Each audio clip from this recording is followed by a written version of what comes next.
He gave shelter to a shivering native girl. Next day, 200 warriors arrived unarmed. Thomas Blackwood wiped the sweat from his brow as he stacked the last log on the woodpile outside his cabin. Winter was coming to the Wyoming territory, and the mountain air already carried a bitter chill. The year was 1868, and Thomas had been living in this remote valley for 3 years now, having claimed his land under the Homestead Act after returning from the Civil War. The setting sun cast long shadows across his modest property. A sturdy log cabin nestled against the foothills of the Wind River Range, a small barn housing 2 horses and a milk cow, and 5 acres of hard-won farmland carved from the wilderness. In the distance, snow-capped peaks loomed against the darkening sky, a constant reminder of nature's indifference to human struggles. Thomas was 32 years old, his face weathered beyond his years, brown hair streaked with premature gray. The war had left him with a slight limp and recurring nightmares, but also with a fierce independence and determination to build something of his own, far from the blood-soaked battlefields of Virginia, where he had served as a Union soldier. "Come on, Buck," he called to his aging retriever who lay on the porch. "Time to get inside before it freezes." As he entered the cabin, Thomas stirred the embers in the fireplace and added a fresh log. The interior was simple but comfortable. A table and chairs he'd crafted himself, a bed with a quilt his mother had made before she passed, shelves lined with books that connected him to the world beyond the mountains. A rifle hung above the door, and various tools adorned the walls. Thomas had few visitors. The nearest town, Riverton, was a 2-day ride, and he made the journey only when necessary for supplies. Occasionally, other homesteaders or trappers would pass through, sharing news and companionship for a night before moving on. The Shoshone people, whose reservation lay to the west, generally kept their distance, though relations had been peaceful if cautious. As he prepared a simple dinner of salted venison and beans, Thomas considered his solitary existence. He had chosen this life, preferring the honest challenges of the wilderness to the complexities of civilization. Yet on nights like this, with the wind howling outside and winter approaching, he sometimes wondered about the roads not taken, a wife, children, community. A sudden gust rattled the windows, and Buck lifted his head, ears perked. Outside, the temperature was dropping rapidly as a storm front moved in from the mountains. Thomas had seen this before, clear skies giving way to blizzard conditions within hours. He was grateful to be safely indoors with ample firewood and provisions. "Just the wind, old boy," he assured the dog, who had risen to his feet, hackles raised. But Buck wasn't convinced, moving to the door and growling softly. Thomas frowned. Buck wasn't one to raise false alarms. He reached for his rifle and moved to the window, peering into the gathering darkness. At first, he saw nothing but swirling snow illuminated by the faint glow from his windows. Then, a movement caught his eye, a small, dark figure struggling through the mounting drifts toward his cabin. "What in God's name?" he muttered, straining to see more clearly. The figure stumbled and fell, then rose again with visible difficulty.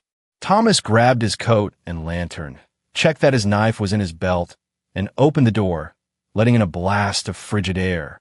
"Stay, Buck," he commanded, though the dog whined in protest. Thomas held the lantern high as he trudged through the snow. As he drew closer to the figure, he realized it was a young Native American girl, perhaps 12 or 13 years old. She wore buckskin clothing that provided inadequate protection against the storm, and she was shivering violently. Her dark eyes widened in fear as he approached. "It's all right," Thomas said, knowing she likely wouldn't understand his words, but hoping his tone would convey his intent. "You need shelter." The girl took a step back, clearly terrified but too weak to flee. Thomas noticed blood on her leggings. She was injured. He pointed to his cabin, then to her, making gestures to indicate shelter and warmth. After a moment's hesitation, she nodded slightly. Thomas didn't touch her, but motioned for her to follow him back to the cabin. She limped behind him, stumbling occasionally as the wind buffeted her small frame. By the time they reached the door, the storm had intensified, obliterating visibility beyond a few feet. Buck barked as they entered, causing the girl to shrink back in fear. "Quiet, boy," Thomas commanded, and the dog reluctantly subsided, watching the newcomer warily.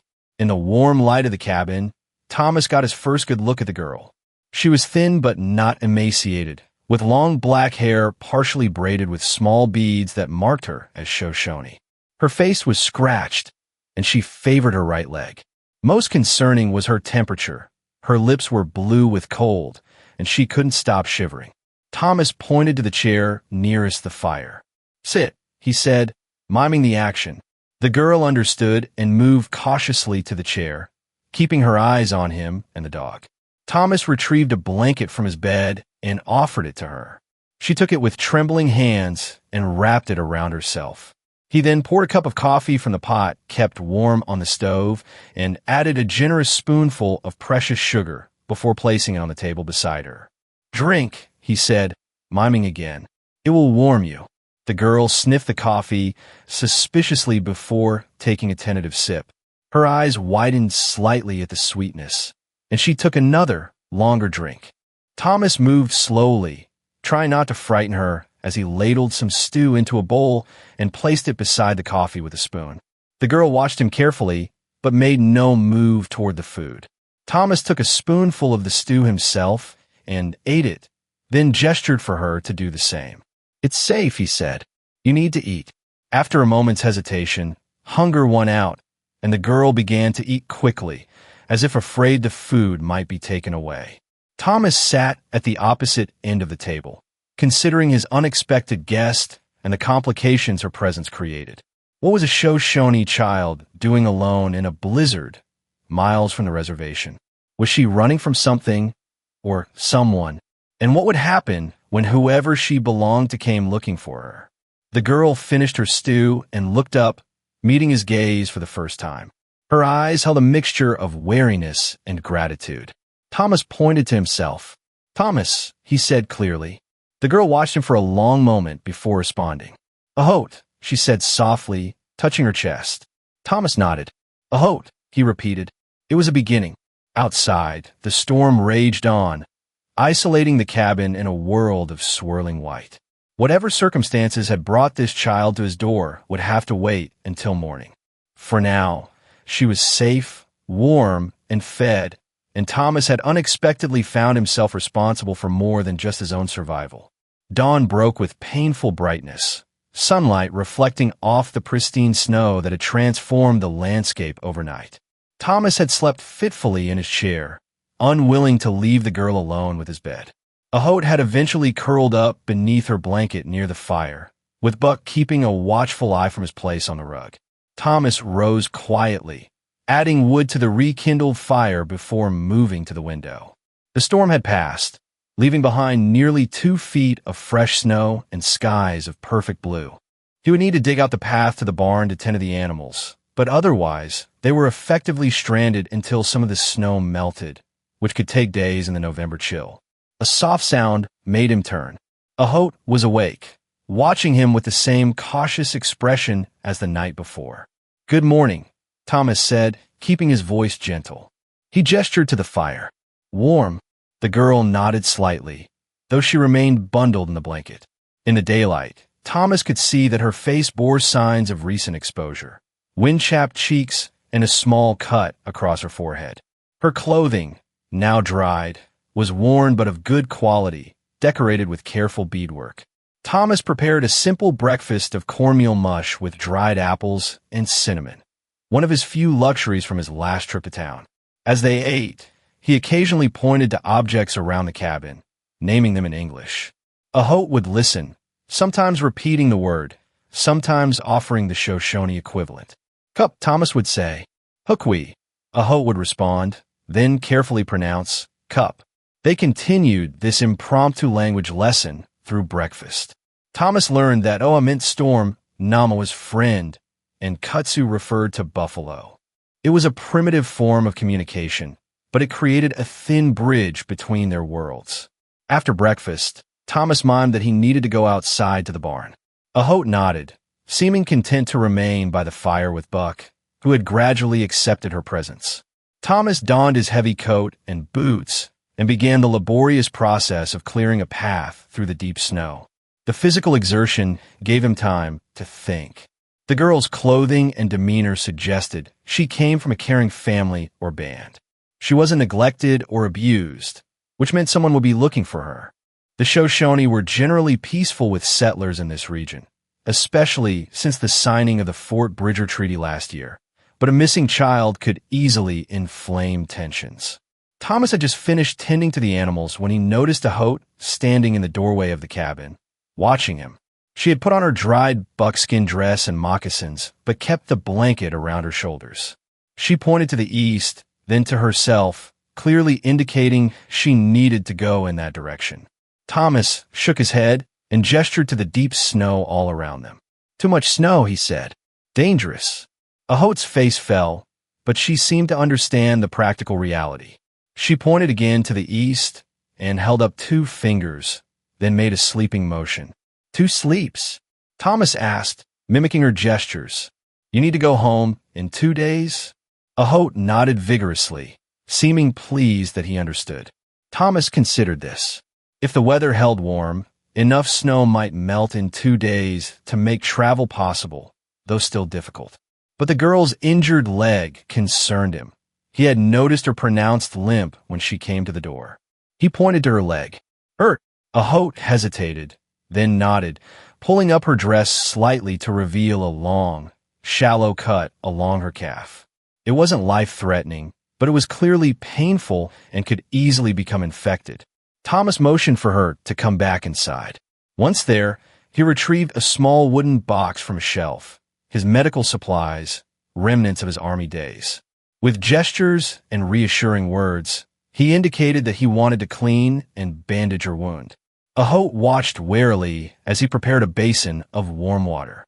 Thomas moved slowly, showing her each item before using it: the soap, the clean cloth, the jar of honey, and the strips of cotton for bandaging.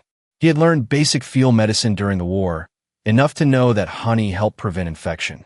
When he gestured for her to extend her leg so he could treat the wound, Apache hesitated, fear flashing in her eyes.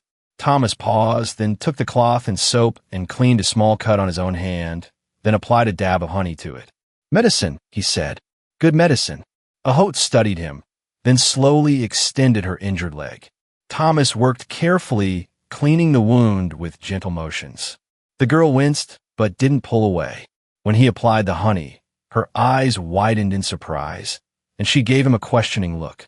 "Honey fights the bad spirits in wounds," Thomas explained, though he knew she wouldn't understand most of his words. "My mother taught me that, and the army doctors confirmed it works, though they wouldn't admit they were using an old woman's remedy." As he wrapped the clean bandage around her calf, Thomas continued to talk, his voice low and steady. He told her about his homestead, his time in the war, his journey west. Not because she could understand, but because his voice seemed to calm her.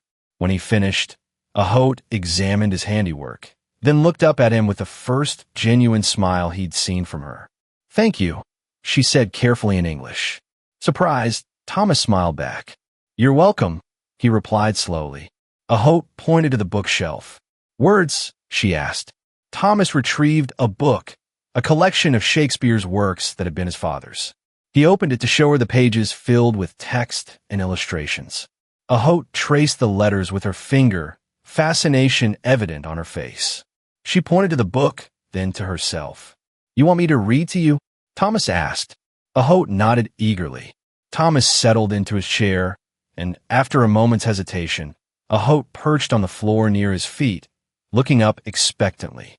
He began to read from The Tempest, one of his favorites, occasionally stopping to show her the illustrations or to explain a word with gestures. The girl didn't understand the story, of course, but she seemed entranced by the rhythm of the language and the sound of his voice. It was a peaceful interlude in what had become a complicated situation. As the day progressed, they developed a rudimentary system of communication, a mixture of English, Shoshone, and improvised sign language. Thomas learned that Apache had been traveling with her uncle when they were separated during the sudden storm. They had been returning from a trading expedition to Fort Washakie when the blizzard struck, disorienting them in the wide-out conditions. Uncle, look, Ahote said, making searching motions with her hands. Many men look. Thomas nodded, understanding the implication. Her people would be searching for her, assuming she had survived the storm. He felt a twinge of concern. How would they interpret her presence in his cabin? Would they believe he had helped her, or would they assume the worst? As evening approached, Thomas showed Ahote how to knead dough for bread, a task she took to with surprising skill. Her quick hands shaped the loaf with practiced motions that suggested she was no stranger to such work. They shared a dinner of rabbit stew, and Thomas noticed that Ahote's initial wariness had largely given way to a cautious trust. After dinner, as they sat by the fire, Ahote reached into a small pouch at her waist and withdrew a carved wooden figure of a horse, which she handed to Thomas. "For you," she said in English. "Thank." Thomas examined the carving. It was beautifully detailed, clearly made by skilled hands. "Did you make this?" he asked, miming carving. Ahote shook her head. "Uncle," she said, "he make horses." She made galloping motions with her hands. Thomas placed the carving carefully on the mantel. "I'll keep it safe," he promised, though he knew she might not understand. "Thank you." That night, Thomas insisted that Ahote take the bed while he again slept in his chair. As he drifted off, he found himself wondering about the family that must be desperately searching for this child, and what would happen when they found her in the home of a white settler. Thomas woke before dawn on the second day, roused by Buck's low growl. The dog stood at the window, hackles raised, staring intently into the pre-dawn darkness. Thomas reached for his rifle and moved quietly to peer outside. At first, he saw nothing but the bluish snow reflecting the fading stars. Then, movement caught his eye, shadowy figures moving along the tree line at the edge of his property. Thomas counted at least 6 distinct shapes, too disciplined in their movements to be animals. "Ahote," he called softly, turning to the bed where the girl slept. "Wake up," she stirred, blinking in confusion until she registered his serious expression and the rifle in his hands. Fear flashed across her face as she sat up. "People outside," Thomas said, gesturing toward the window. "Your people." Ahote scrambled from the bed and hurried to look outside. Her body tensed, then relaxed as she recognized something familiar in the distant figures. She nodded vigorously. "Uncle," she said, pointing to one of the shapes. "Shoshone." Thomas felt a mixture of relief and apprehension. Relief that the girl would be reunited with her family. Apprehension about how they would react to finding her in his cabin. Relations between settlers and the Shoshone were generally peaceful in this region, but trust was fragile on both sides. "We should go outside," he said, setting his rifle aside to show his peaceful intentions. "Show them you're safe." Ahote nodded, quickly pulling on her moccasins and buckskin dress. Thomas donned his coat and boots, then paused, considering how to approach the search party without triggering a defensive reaction. He took a lantern from its hook by the door and lit it. "Stay behind me until they recognize you," he instructed Ahote, using gestures to make his meaning clear. "Buck, stay." Thomas opened the door and stepped onto the porch, holding the lantern high. The figures at the tree line stopped moving, clearly watching him. Thomas remained still, making no sudden movements, and called out in a clear voice. "Hello, I have the girl. She's safe." For a long moment, nothing happened. Then, one figure detached from the group and moved forward a few paces. "Ahote," a deep voice called out. "Ahote." At the sound of her name, the girl pushed past Thomas and ran down the porch steps, calling out in Shoshone. Despite her injured leg, she moved quickly through the snow toward the approaching figure. The man broke into a run, and they met halfway between the cabin and the tree line. The reunion was emotional. The man, whom Thomas presumed to be Ahote's uncle, knelt in the snow and embraced her tightly, his voice choked with what could only be relief. The other figures emerged from the trees now, surrounding the pair with exclamations that, while unintelligible to Thomas, clearly expressed joy and relief.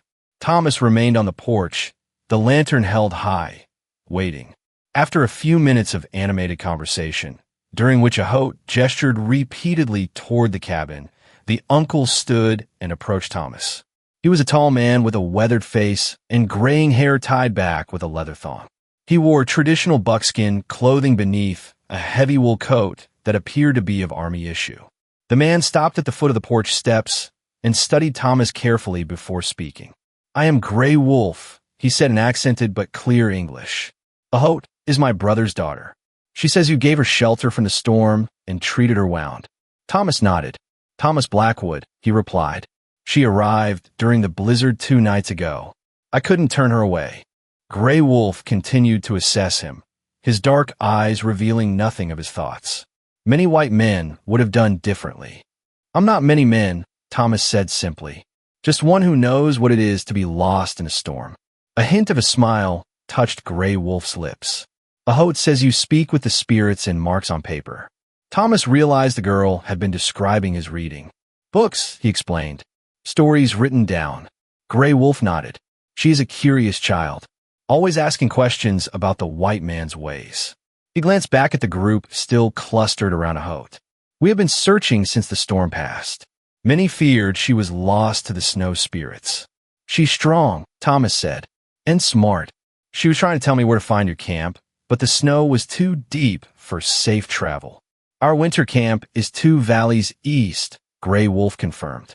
"We were returning from Fort Washakie when the storm separated us." He paused, his expression growing more serious. "I must ask you, Blackwood, did you treat her with respect?" The question carried heavy implications, and Thomas met the man's gaze directly. "I gave her food, warmth, and medical care. Nothing more. I have a niece her age back east. I treated her as I would want my own blood treated by a stranger." Gray Wolf held his gaze for a long moment, then nodded once, apparently satisfied. "Then my people owe you a debt." "No debt," Thomas insisted. "Anyone would have done the same." Gray Wolf's expression suggested he knew better but didn't argue the point. Instead, he turned and called out to the group in Shoshone. 2 men approached, leading horses. Thomas was impressed that they had managed to bring the animals through the deep snow, a testament to both skill and determination. "We will take Ahote home now," Gray Wolf said. "Her mother has been crying since the storm began." Thomas nodded, understanding the urgency. "Let me get her things." He returned to the cabin and gathered Ahote's few possessions, including the blanket she had used. On impulse, he added a small book of simple poems that had belonged to his mother. It had illustrations that Ahote might enjoy, even if she couldn't read the words. When he emerged from the cabin, Ahote had been lifted onto one of the horses, sitting in front of a young warrior. She looked both excited to be reunited with her people and somehow reluctant to leave. Thomas approached and handed her belongings to Gray Wolf, who secured them to the horse. Then he held out the book to Ahote. "For you," he said. "Pictures and words." Ahote's face lit up as she took the book, clutching it to her chest. "Thank you, Thomas," she said carefully in English. Gray Wolf watched this exchange with interest. "You have taught her your words?" "A few," Thomas admitted. "She's a quick learner." Gray Wolf nodded thoughtfully. "Perhaps she will teach us what she has learned." He mounted his own horse with the fluid grace of a lifetime rider. "You have made a friend of the Shoshone today, Thomas Blackwood. Remember this when you hear others speak against us." "I judge men by their actions, not their ancestry," Thomas replied. Gray Wolf seemed to approve of this answer. He said something in Shoshone to his companions, and they began to move out, leading the horses carefully through the snow toward the east. Ahote turned in her saddle to wave at Thomas. "Goodbye," she called. Thomas waved back, watching until the party disappeared into the trees. Only then did he realize how cold he was, standing in the snow without gloves. He returned to his cabin, which suddenly seemed emptier than before. Buck whined at the door, sensing his master's mood. "It's all right, boy," Thomas assured him, stroking the dog's head. "She's gone home, where she belongs." Yet as he moved through his morning routine, Thomas found himself pausing occasionally, half expecting to hear Ahote's voice asking about an English word or see her curious face examining his books. Her brief presence had disrupted his solitary existence in ways he hadn't anticipated. By midday, Thomas had convinced himself that the episode was concluded, an unusual interlude in his otherwise predictable life. He focused on practical tasks, checking his trap lines, splitting more firewood, taking inventory of his supplies. The snow was beginning to melt in patches where the sun hit directly, though the shadows remained deep with white. As the afternoon waned, Thomas was repairing a hole in one of his shirts when Buck suddenly barked and ran to the window. The dog's tail wagged vigorously, a friendly alert rather than a warning. Thomas set aside his mending and moved to the door. Opening it, he was astonished to see Gray Wolf approaching on horseback, alone this time. The Shoshone man raised his hand in greeting as he drew near. "Blackwood," he called, "I have returned to speak with you." Thomas stepped out onto the porch. "Is a Hote all right?" Gray Wolf dismounted, tethering his horse to the porch railing. "She is well. Her mother weeps with joy, not sorrow now." He ascended the steps, stamping snow from his moccasins. "I have come on another matter." Curious, Thomas invited him inside. Gray Wolf entered the cabin, glancing around with obvious interest at the books, tools, and personal items that defined Thomas's life. Buck approached cautiously, and Gray Wolf extended his hand for the dog to sniff before gently patting his head. "You live alone," Gray Wolf observed. "No woman, no children, just me and Buck," Thomas confirmed, gesturing for his visitor to take a seat at the table. "Coffee?" Gray Wolf nodded, settling into the chair that a Hote had used. "The war took your family?" he asked as Thomas prepared the coffee. Thomas paused, surprised by the directness of the question. "No," he said after a moment. "I never married. The war changed me, made it hard to return to normal life." Gray Wolf nodded as if this confirmed something. Many warriors find peace difficult. He accepted the cup Thomas offered. "You fought for the Bluecoats?" "Union Army, yes. 3 years. Against your own people," Gray Wolf said. It wasn't a question, but an observation. Thomas considered this. "Against those who would keep others in chains," he replied. "It wasn't that simple, but that's what it came down to for me." Gray Wolf sipped his coffee, his expression thoughtful. "The white man's wars are confusing to us. You fight brother against brother, then together against the Indian." Thomas couldn't argue with that assessment. "I don't claim to understand it all myself," he admitted. "I just try to live by what I believe is right. Like sheltering a lost Shoshone child," Gray Wolf said. "That was simple humanity," Thomas insisted. "Not worthy of special notice." Gray Wolf set down his cup. "This is where you are wrong, Blackwood. In these times, such actions are indeed worthy of notice." He leaned forward slightly. "I have watched your homestead for many moons. I know you hunt only what you need. You do not kill buffalo for their skins and leave the meat to rot, like some white man. You do not bring whiskey to trade with my people. You live quietly and take only your share from the land." Thomas was startled by this revelation. "You've been watching me? It is wise to know one's neighbors," Gray Wolf said with a slight smile, "especially when they carry rifles." Thomas couldn't argue with that logic. "And why are you telling me this now?" Gray Wolf's expression grew more serious. "Because times are changing. More white settlers come each season. The game grows scarcer. The government men speak with honey words, but write treaties with bitter ink." He gestured around the cabin.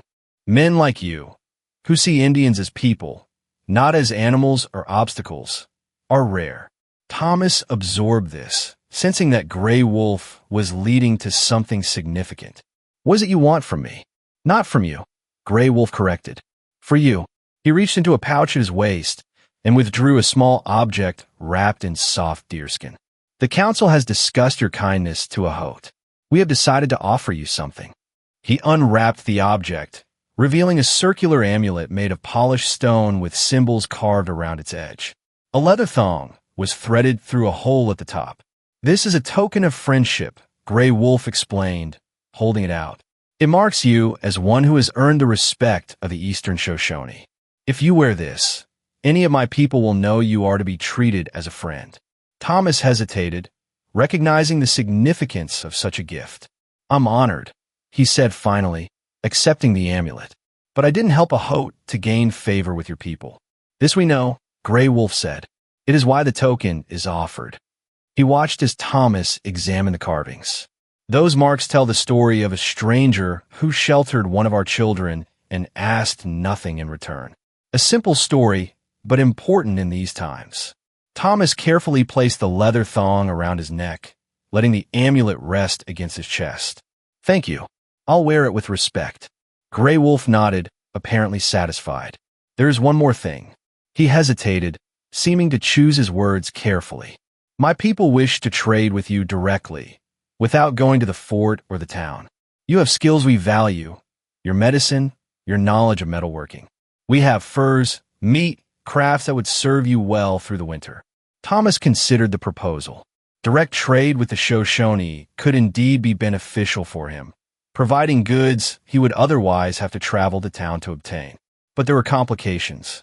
The Indian agents might not approve, he pointed out. There are regulations about trade with the tribes. Grey Wolf's expression hardened slightly. The agents take a share of everything, giving less than fair value. They bring disease and corrupt spirits to our camps. He gestured to the window, toward the mountains. "Out here, who is to say what passes between neighbors? We do not ask for weapons or whiskey, only fair exchange." Thomas couldn't deny the logic. The government's treatment of the native peoples was often shameful, something he had observed firsthand since moving west. And isolated as he was, private trading would likely go unnoticed. "All right," he said after a moment's consideration. "I'm willing to trade fairly with your people, but I won't be party to anything that might bring trouble to either of us." Grey Wolf smiled, revealing teeth worn from years of chewing leather in his work.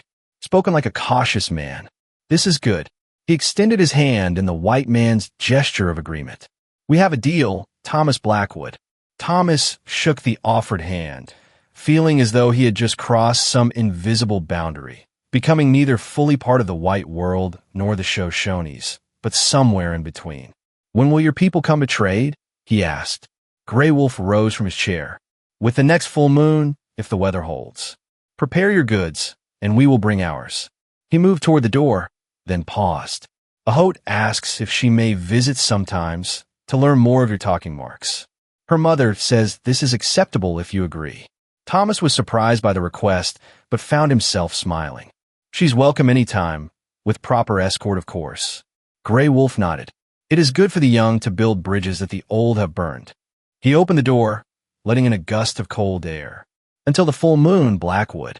Thomas followed him onto the porch, watching as Grey Wolf mounted his horse with practiced ease.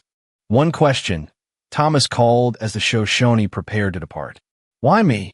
There are other settlers in this valley." Grey Wolf looked down at him, his face solemn. "The others fear what they do not understand. Fear turns easily to hatred." He gestured to the amulet around Thomas's neck. "You helped a child simply because she needed help. This tells us all we need to know about your heart." With that, he turned his horse and rode away, soon disappearing among the trees that bordered Thomas's property. Thomas remained on the porch long after Grey Wolf had gone, his hand absently touching the stone amulet that now hung around his neck. The encounter had changed something fundamental in his isolated existence, offering connection where he had expected none, presenting possibilities he had not considered. As the sun began to set behind the mountains, casting long shadows across the melting snow, Thomas found himself looking forward to the full moon with a sense of anticipation he had not felt in years. 2 weeks passed swiftly. The snow melted in the valley, though it remained thick on the higher slopes.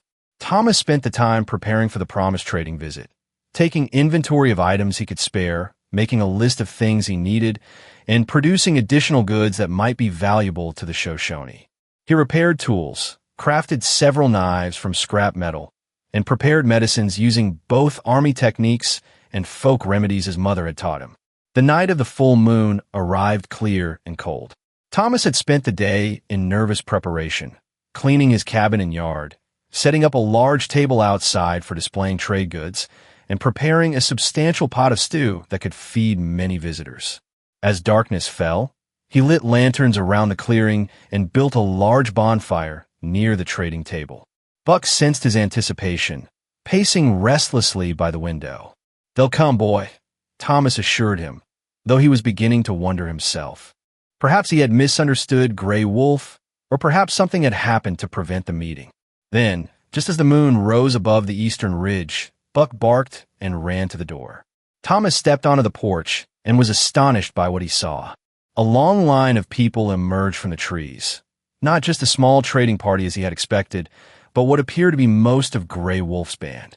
Men, women, and children moved into the clearing, leading horses laden with goods. Thomas counted at least 30 adults and nearly as many children. Among them, he spotted Apache, walking beside a woman who must be her mother. Grey Wolf led the procession, raising his hand in greeting as he approached the cabin. "Blackwood, we come to trade, as promised." Thomas descended the porch steps, suddenly aware of the inadequacy of his preparations for such a large group. "I didn't expect so many," he admitted as Grey Wolf reached him. The Shoshone man smiled. "All wish to meet the white man who saved Apache and wears the friendship token." He gestured to the amulet that Thomas had worn faithfully since their last meeting. "Do not worry. We have brought much to trade and share." Indeed, as the people began to unpack their horses, Thomas saw an impressive array of goods: furs of beaver, fox, and rabbit, beautifully tanned deerskins, baskets woven so tightly they could hold water, dried meat and berries, beaded clothing and moccasins, and various carved items similar to the horse Apache had given him. The Shoshone efficiently organized their wares on blankets spread around the bonfire, creating an impromptu marketplace in Thomas's yard. Children ran excitedly between the displays, while women called out to each other in their language, occasionally casting curious glances toward Thomas. Apache broke away from her mother and approached Thomas, her face bright with excitement. "Thomas," she called. Her English pronunciation improved. "I bring book." She proudly held up the volume he had given her, now wrapped protectively in soft leather. "You've taken good care of it," Thomas observed, genuinely pleased. "Have you looked at the pictures?" Apache nodded enthusiastically. "Many times. Mother helps." A woman approached, presumably Apache's mother, regarding Thomas with cautious gratitude. She was a handsome woman with the same sharp eyes as her daughter, though her face showed the weathering of a harder life. "This is my mother, Liu," Apache introduced proudly. Liu inclined her head slightly. "Thank you for saving my daughter," she said in accented but clear English, surprising Thomas. The spirits guided her to a good man. "I'm glad I could help," Thomas replied, somewhat awkwardly. "She's a brave girl." Grey Wolf joined them, placing a hand on Liu's shoulder. "My brother's wife learned English from the missionary school before it burned," he explained. "She is our best interpreter when dealing with the Indian agents." Liu's expression suggested she didn't entirely enjoy this role, but she nodded in acknowledgement. "Tonight is for trading and friendship," she said. "Will you show us what you offer?" Thomas led them to his table, where he had a range of trade goods, the knives he had crafted, tools, medicines, coffee, sugar, salt, tobacco, needles and thread, a few books he could spare, and various household items that might be useful or novel to the Shoshone. As word spread that the trading could begin, people gathered around Thomas's table, examining his offerings with interest. Grey Wolf acted as a mediator of sorts, helping to establish fair exchanges. Thomas found himself impressed by the shrewd but honest bargaining of the Shoshone. They neither tried to cheat him nor allowed themselves to be undervalued. A weathered old man spent nearly 10 minutes examining one of Thomas's knives, testing its edge and balance before finally offering a magnificent fox fur in exchange. A young mother traded a pair of intricately beaded moccasins for medicine to treat her infant's cough, watching intently as Thomas explained through Liu how to administer the mixture. As the trading continued, Thomas realized that many people seemed more interested in meeting him than in his goods. Children peeked shyly from behind their mother's skirts, and elders studied him with unabashed curiosity. He was, perhaps, the first white man many of them had interacted with outside the controlled environment of the agency or fort. Apache appointed herself Thomas's assistant, proudly translating when Liu was occupied elsewhere and explaining to her people the various strange items from Thomas's cabin. Her status had clearly risen among her peers since her adventure. Other children listened attentively as she described the talking marks in books or demonstrated how to use a metal fork. As the evening progressed, the atmosphere grew increasingly festive. Someone produced a drum, and soon music filled the clearing. The Shoshone shared their food alongside Thomas's stew, creating an impromptu feast. Thomas found himself seated near the fire with Gray Wolf, several elders, and a man introduced as Black Kettle, Ahot's father. Black Kettle was quieter than his brother Gray Wolf, his face marked by an old scar that pulled down one corner of his mouth in a permanent half-frown. He spoke little English but watched Thomas intently as they ate. "My brother wishes to know if you have family beyond the mountains," Gray Wolf translated after Black Kettle spoke to him in Shoshone. "A sister in Pennsylvania," Thomas replied. "Her husband died in the war, so she raises their children alone. I send money when I can." When this was translated, Black Kettle nodded thoughtfully, then spoke again at length. "He says you understand what it is to worry about family far away," Gray Wolf explained. "His daughter is precious to him, as the last child born to Luyu. The others died of the spotted fever 3 winters ago." Thomas glanced across the fire where Ahot sat with her mother, animatedly describing something in the book. "I didn't know," he said quietly. "I'm sorry for their loss." Black Kettle reached out unexpectedly and gripped Thomas's forearm. "Masai," he said with feeling, looking directly into Thomas's eyes. "Brother." Gray Wolf's eyebrows rose slightly. "My brother offers you a place in our family," he explained. "This is a great honor." Thomas felt the weight of the moment, understanding that something significant was transpiring. "Tell him I am honored to be considered family," he said carefully. As Gray Wolf translated, a smile transformed Black Kettle's scarred face. He released Thomas's arm and spoke to one of the elders, who nodded and rose from his place. "There will be a ceremony," Gray Wolf informed Thomas. "The council has decided to make you formally a friend of the Shoshone people.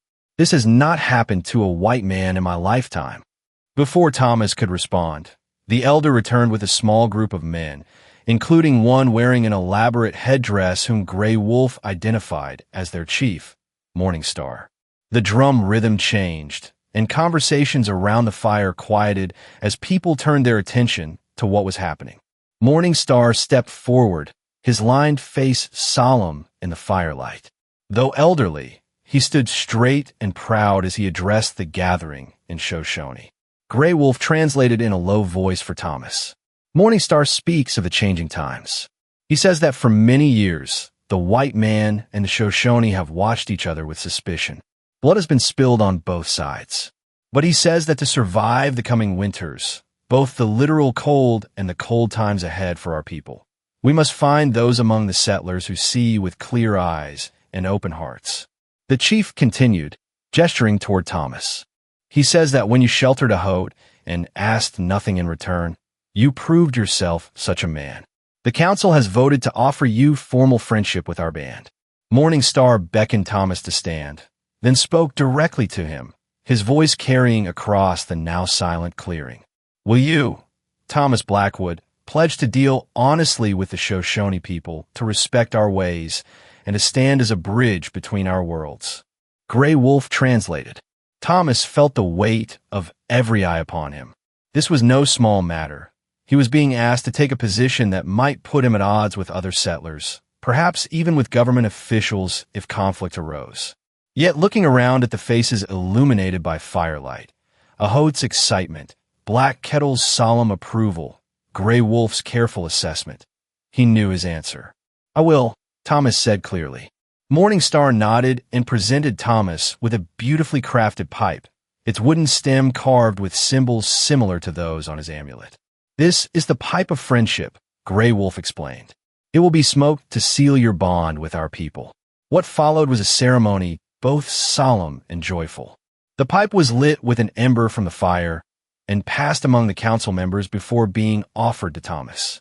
Having seen the procedure, he took a careful draw and passed it onward, completing the circle. When the ritual concluded, a cheer went up from the assembled Shoshone, and the music resumed with increased vigor. It is done, Gray Wolf said, clapping Thomas on the shoulder. You are now Masainuchi, friend of the people. The celebration continued long into the night.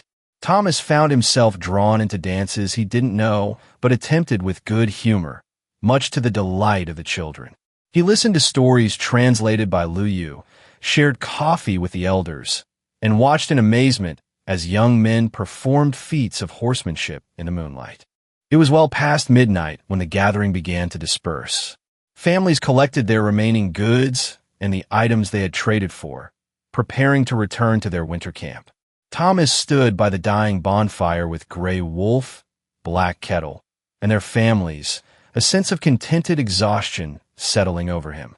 "You will come to our camp when the snow melts from the high pass," Gray Wolf said. It was not a question, but an invitation. There is much for Masainuchi to learn about his new family. Thomas nodded, surprising himself with how naturally he accepted the invitation. "I'll look forward to it."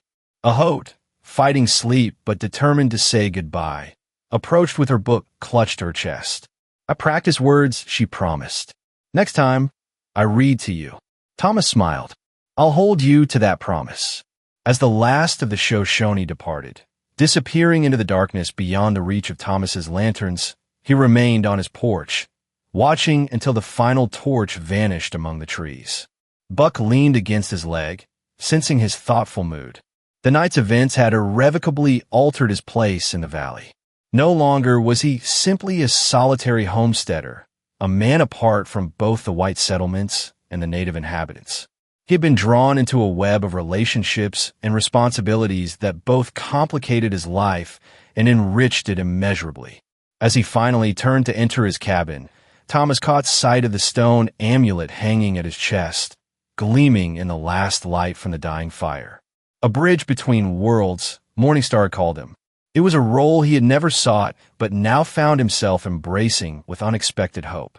Spring came to the valley with its usual tumult of melting snow, muddy trails, and new growth pushing through the soil.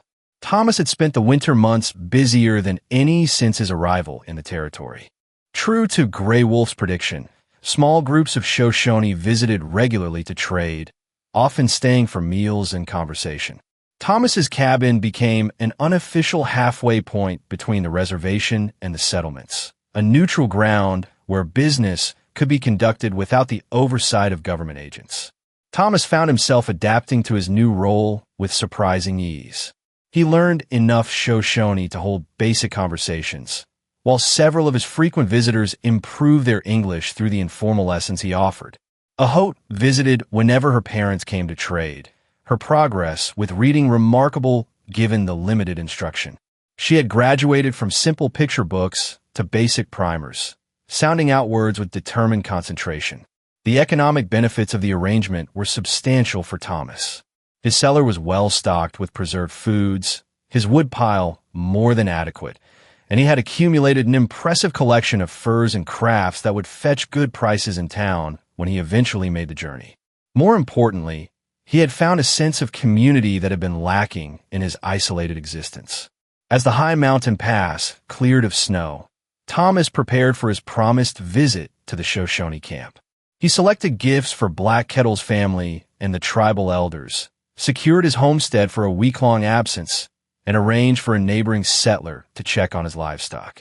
This neighbor, William Cooper, had watched the increased traffic to Thomas's cabin with poorly disguised suspicion. A former cavalry officer who had claimed land under the Homestead Act after his discharge, Cooper embodied the frontier mentality that viewed Native Americans as obstacles to progress rather than fellow human beings. "You're mighty friendly with the savages these days, Blackwood," Cooper observed when Thomas explained his plans. The man stood stiffly in Thomas's doorway, declining the offer to come inside. "Folks in town are talking. Let them talk," Thomas replied evenly. "The Shoshone have been good neighbors to me." Cooper's mouth tightened beneath his thick mustache. "Just watch yourself. Indians are Indians, no matter how civilized they play at being. The moment it serves them, they'll turn on you." Thomas fought back a surge of anger. "I've found them more honorable in their dealings than many white men I've known." "That's so." Cooper's voice took on a dangerous edge. "You should be careful who you insult, Blackwood. Some might start wondering where your loyalties lie." "My loyalties lie with those who treat me fairly," Thomas said, his own voice hardening. "Now, will you check on my stock or not?" Cooper regarded him coldly for a moment before nodding curtly. I'll see to your animals. But don't expect any more favors if you keep consorting with redskins." As the man mounted his horse and rode away, Thomas felt a chill that had nothing to do with the spring breeze. Cooper's warning carried implications beyond mere disapproval. In the territories, a man labeled an Indian lover could find himself ostracized, refuse service at stores, or worse. Thomas pushed these concerns aside as he completed his preparations. The next morning, he set out at dawn, following the directions Gray Wolf had provided to the Shoshone's spring encampment. Buck trotted alongside his horse, occasionally darting off to investigate interesting scents, but always returning promptly. The journey took most of the day, leading Thomas through pine forests, across mountain meadows brilliant with wildflowers, and along rocky ridges that offered spectacular views of the surrounding peaks. By late afternoon, he spotted smoke rising from a valley below, the cooking fires of the camp. As he descended the trail, Thomas was met by two young Shoshone men on horseback, scouts who had evidently been watching for his arrival. They greeted him warmly in a mixture of English and Shoshone, escorting him the remaining distance to the camp. The encampment was larger than Thomas had expected, with perhaps 40 teepees arranged in a rough circle around a central council area. As he rode in, people emerged from their dwellings to watch his arrival, some waving in recognition from previous trading visits. Children ran alongside his horse, calling his Shoshone name with excitement. Gray Wolf met him at the edge of the council area, clasping his arm in greeting. "Ma Inuki, you have come as promised. Black Kettle has prepared a place for you in his lodge." Thomas dismounted, taking in the sights and sounds of the busy camp. Women worked at hide-scraping frames or tended cooking fires. Men repaired weapons and tools, and elders sat in conversational groups while watching overplaying children. It was a scene of ordinary domestic life that contrasted sharply with the savage imagery propagated in frontier settlements. "Your timing is good," Gray Wolf continued as he led Thomas toward a large teepee decorated with painted symbols. "Tomorrow begins the spring renewal ceremony. You will be the first white man to witness it in the memory of our oldest members." Thomas felt both honored and slightly apprehensive at this news. "I don't want to intrude on sacred matters," he said carefully. Gray Wolf shook his head. "Morningstar himself has said you should participate. You are Masai Anuchi now, not an outsider." Before Thomas could respond, Ahote spotted him and came running across the camp, her face alight with excitement. "Thomas, you came." She skidded to a stop before him, suddenly self-conscious about her enthusiasm, and switched to a more formal greeting. "Welcome to our home." Thomas smiled at the girl's obvious delight. "Thank you, Ahote. I've been looking forward to seeing where you live." Luyu emerged from the teepee Gray Wolf had indicated, greeting Thomas with dignified warmth. "We have prepared a feast to welcome you," she said. "Come, you must be hungry after your journey." The evening that followed was one Thomas would remember for the rest of his life. Black Kettle's family honored him with the best of everything they had: choice cuts of venison, special bread made with berries, and tea sweetened with precious sugar. After the meal, Thomas presented his gifts: a small tool set for Black Kettle, fabric and needles for Luyu, and a new book with colorful illustrations for Ahote. As darkness fell, the camp gathered around a large central fire for storytelling. Thomas sat among Black Kettle's family, listening as elders recounted tribal histories and legendary tales, with Luyu quietly translating the more complex passages. Some stories drew laughter, others solemn nods, but all were received with respectful attention. Morningstar himself told the final tale of the evening, the story of how the Shoshone had come to these mountains long ago, guided by visions and necessity. As the old chief spoke, his eyes occasionally rested on Thomas with an inscrutable expression that seemed to contain both assessment and acceptance. When the gathering dispersed for the night, Thomas was shown to a place of honor in Black Kettle's teepee. As he settled onto the comfortable buffalo robes provided for him, he reflected on the extraordinary turn his life had taken. A year ago, he had been a solitary homesteader, disconnected from both the white settlements and the native inhabitants of the region. Now he lay in the heart of a Shoshone camp, accepted in ways he would never have imagined possible. The spring renewal ceremony began at dawn. Thomas was awakened by the sound of drums and emerged from the teepee to find the camp already in motion. Under Morning Star's direction, a large circular area had been cleared and marked with colored stones and symbols drawn in the earth. Gray Wolf appeared at Thomas's side, dressed in ceremonial clothing decorated with elaborate beadwork. "Today we renew our connection to the land and to each other," he explained.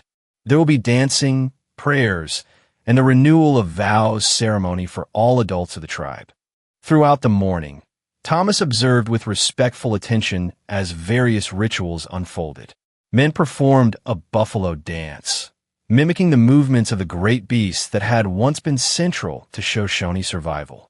Women conducted a blessing ceremony for seeds that would soon be planted. Children participated in their own rituals, learning the traditions that would someday be their responsibility to maintain. As the sun reached its zenith, Morning Star called the adult members of the tribe to gather in the ceremonial circle. To Thomas's surprise, Gray Wolf led him forward as well. "You should stand with Black Kettle's family," Gray Wolf instructed. "As Masai Nuchi, you are included in the renewal of vows."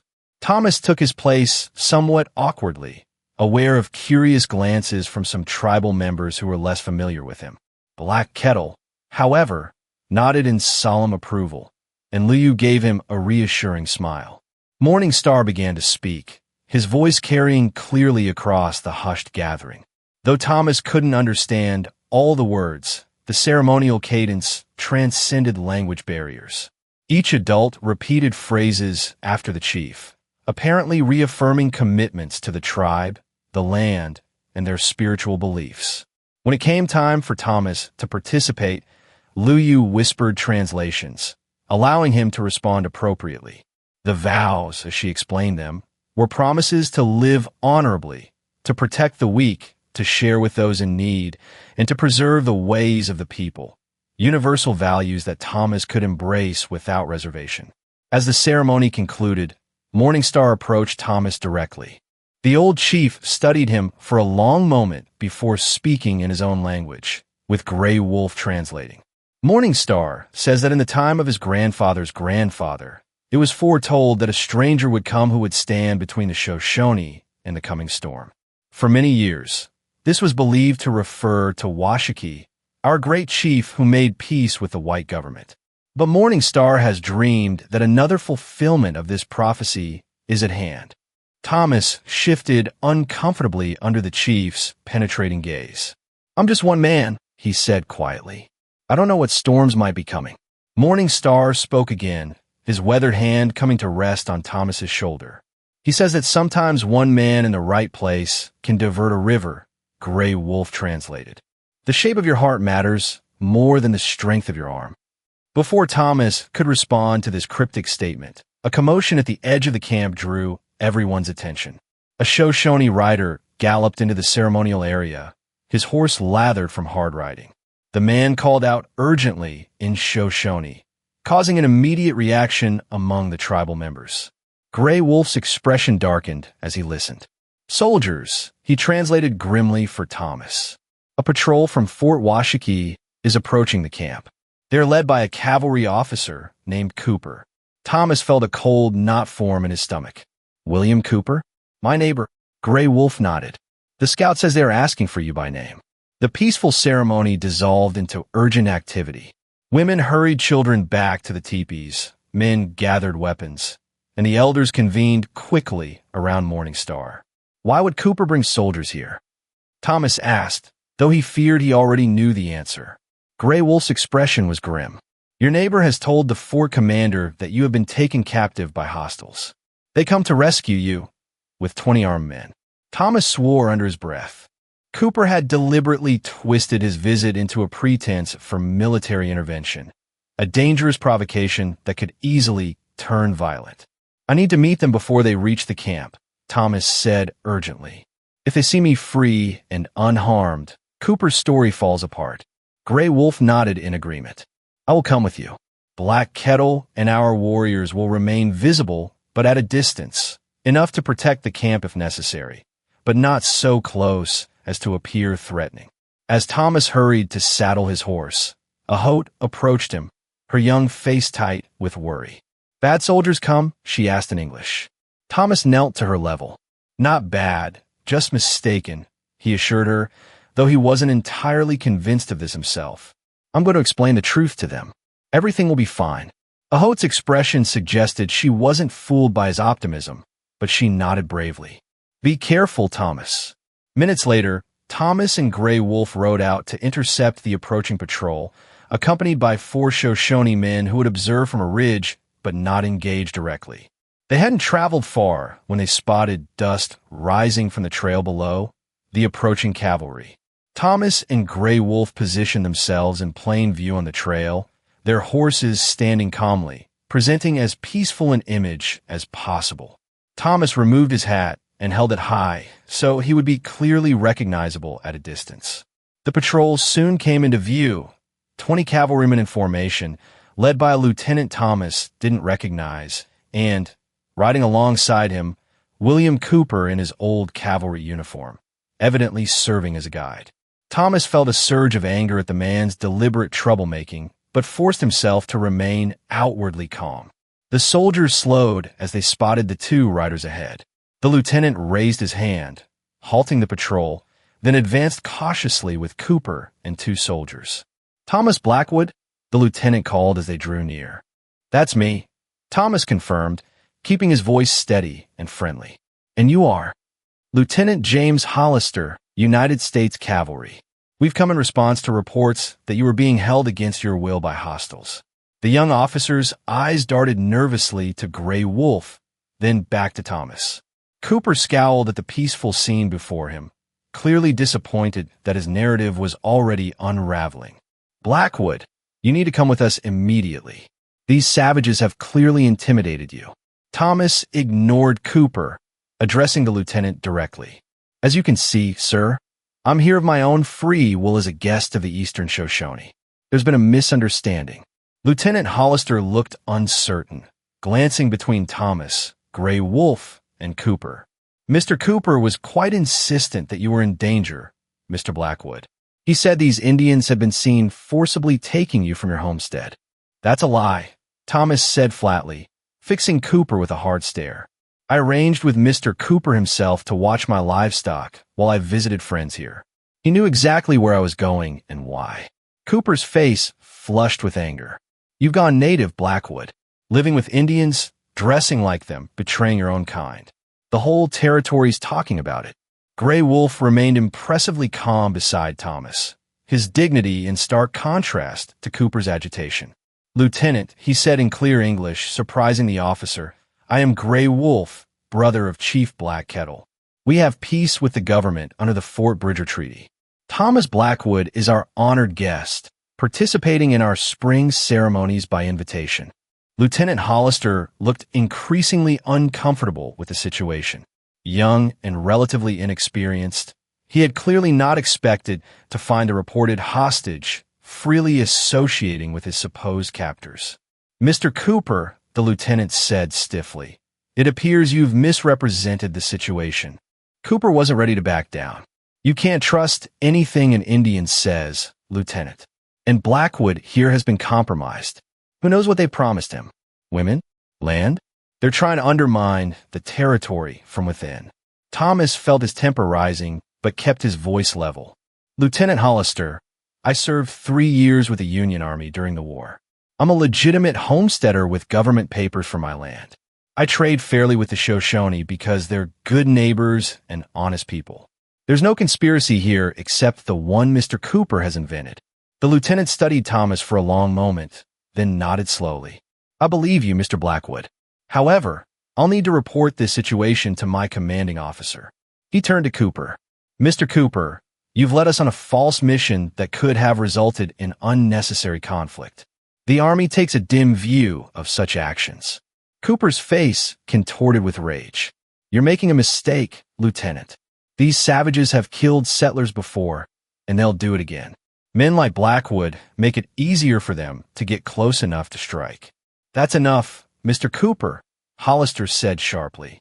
"You'll return with us to the fort to explain yourself to the commander." As Cooper sputtered ineffectually, the lieutenant addressed Gray Wolf with cautious respect.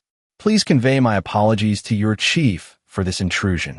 The United States Army wishes to maintain peaceful relations with the Eastern Shoshone. Gray Wolf inclined his head in acknowledgement. We understand that sometimes one man's anger can create trouble for many.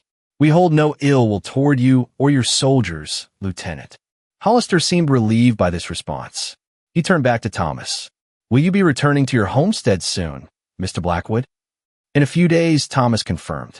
I was invited for the spring ceremonies, as Gray Wolf mentioned. Very well.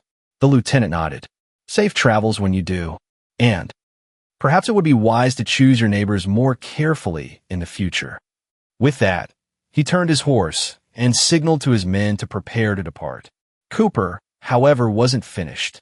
As the patrol began to turn around, he guided his horse closer to Thomas, his voice low and venomous. This isn't over, Blackwood. The territory has ways of dealing with Indian lovers. You've made your choice, and you'll live with the consequences. Thomas met the man's gaze steadily. Is that a threat, Cooper? It's a promise. Cooper spat on the ground between them. You know better than them now. He jerked his horse around and rode to join the departing patrol. Thomas and Gray Wolf remained in place until the soldiers were well out of sight.